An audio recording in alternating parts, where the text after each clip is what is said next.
Hi YouTubers, the funniest thing just happened to me. I've been talking for like 10 minutes, then I looked down and I realized I hadn't even hit record. So I've been talking to a camera that's not even on, which is funny. But anyway, this is going to be my 35 and 36 week pregnancy update. I will be 36 weeks and 6 days tomorrow, which will be excuse me, which will mean I have 22 days left of this pregnancy. So about 3 weeks. And yeah, so I've been really busy just getting things ready for the baby. Cleaning, getting organized as far as I've been preparing for my daughter to be with my sister while we're in the hospital. Because if I have to end up having a C-section, I will be in the hospital for a few days. So, yeah, so we're hoping that the baby comes a little bit early, so we'll work out with our scheduling right. But anyway, my daughter is on a ketogenic diet for seizure control, so she has to have everything weighed and has to eat at certain times during the day. She also has a lot of supplements and vitamins and medication that she has to take during the day.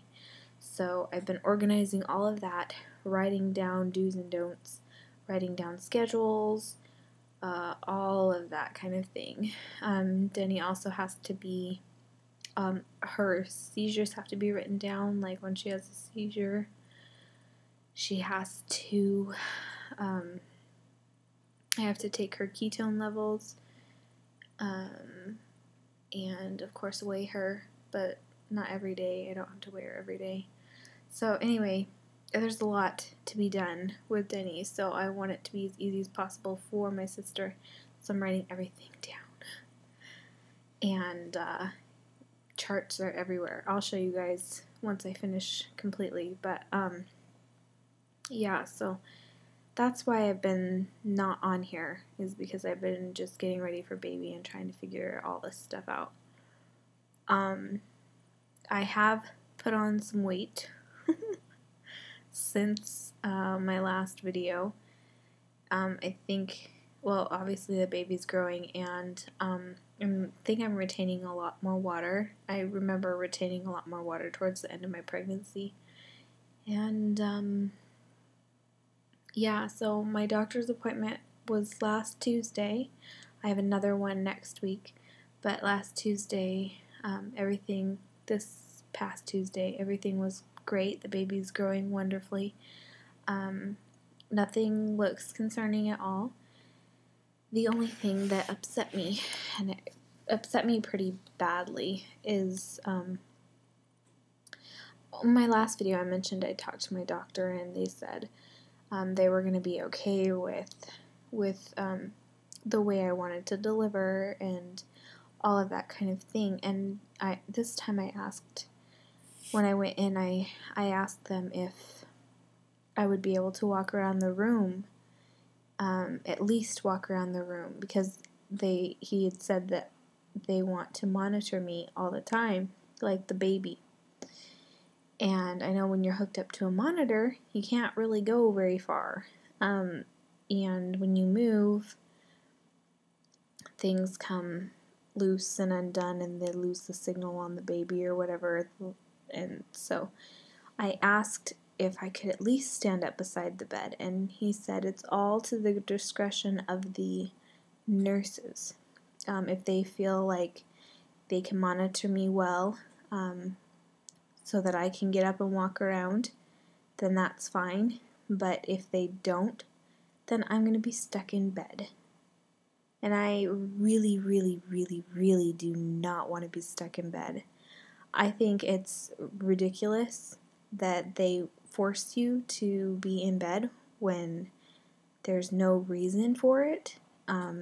Yes, I know they want to monitor me, and I know that they just want it to be safe for the baby and everything, and I completely agree with that. But I don't see a problem with me unhooking from the monitor for 30 minutes or even 15 minutes to stand up by the bed or sit on a ball by the bed and then plug it back in to monitor the baby.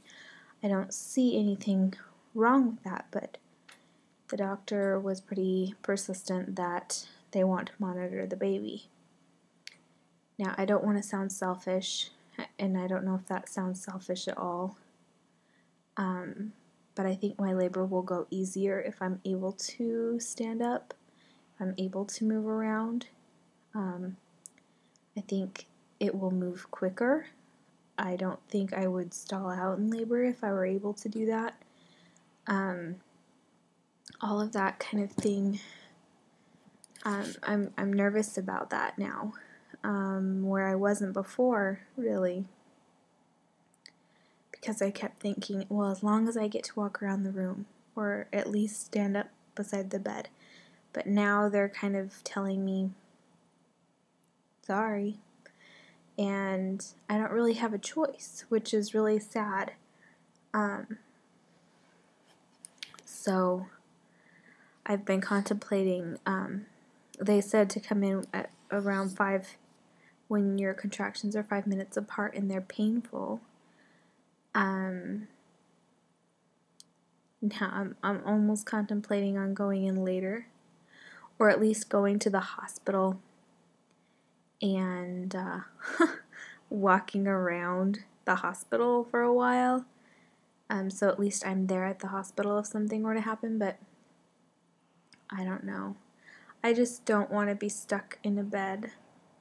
Now last time I went into labor, I wasn't feeling contractions at all at the very beginning. I had hardly any pain at all. So I'm wondering if it'll be kind of the same this time, and I'll be able to go farther into labor, so that I can get farther along before I go to the hospital. Because I don't know, I'm a little bit nervous about all of that, but we'll see what happens. I mean, it's only going to be 3 weeks away, maybe 2 weeks, depending on this baby. I really don't think she'll come late. I am, very sure she's not going to come late. I'm pretty sure she's going to come early. So, I've been worried about that part. Hopefully everything will work out okay, and maybe it won't bother me to be in bed the whole time. Maybe I'll be fine, because some women do fine, but I just think it would be easier to be able to stand up, move around. I think that's all. The baby is moving a lot. Even though she's growing a lot, she's still moving, which means you can totally see my belly just changes form every once in a while. I'll have a belly sticking sideways for a while, or something sticking out of the side of my stomach. It's kind of funny, but she's doing really good, and hopefully everything goes okay and we don't have to have a C-section. But wish us luck. Hopefully I'll be able to do another video before the baby comes. I'll be able to fit it in next week. It's going to be a busy week next week, getting ready for Christmas and everything, so hopefully it'll work out okay. And I can totally tell my face is way puffier than normal. I feel puffy. Anyway, I'll talk to you guys later. Bye.